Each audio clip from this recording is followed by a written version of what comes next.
મનસુખભાઈ રાઠોડનું નવું call recording સાંભળો. Hello હા એ બોલો. જય દેવી પૂજક મનસુખ રાઠોડ. હે જય દેવી પૂજક.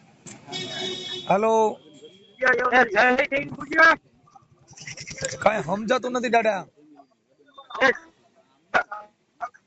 હાલો જય દેવી પૂજક ભાઈ મનસુખભાઈ. જય દેવી પૂજક. જય દેવી પૂજક એટલે હું તમે કયો તમે દેવી પૂજક માં આવી કે માતાજી પૂજા કરી બધા દેવી પૂજક માં જ આવે એમાં હું આવે? કેને કીધું?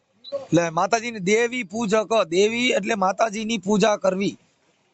દેવી પૂજક, પૂજક એટલે પૂજા કરવી.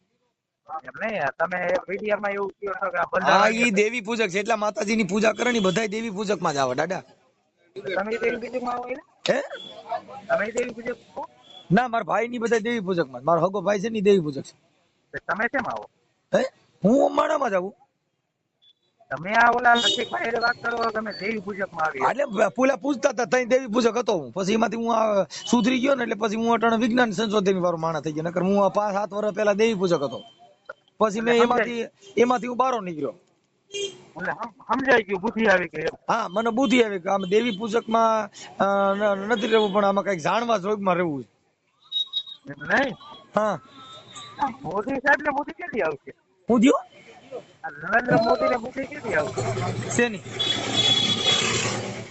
તો આ માતાજી માને ભલા મને રામ મંદિર વાળે કરોડો રૂપિયાના ખર્ચા એટલે ઈ તો કરી. બધાય માને, ઈ તો અમે માની છીએ, તમે માનતા હોય. એમાં માનવામાં કઈ થોડો એમાં પૈસા જોઈશે, એમાં થોડું સર્ટિફિકેટ જોઈએ. હે ભાઈ તું મને કને હું માનું કે નહીં, ઈ માનવાનું હોય. એમાં કઈ કોઈનું પૂછવું પડે? હે ભાઈ હું માનું માનવાનું. હા, હે ભાઈ રાઠોડભાઈ, તો તમે કેમ નથી માનતા? અરે માની છીએ ને, અમે બધાયને માની છીએ, પણ અમે અમારો માનવાનો પ્રકાર જુદો હોય.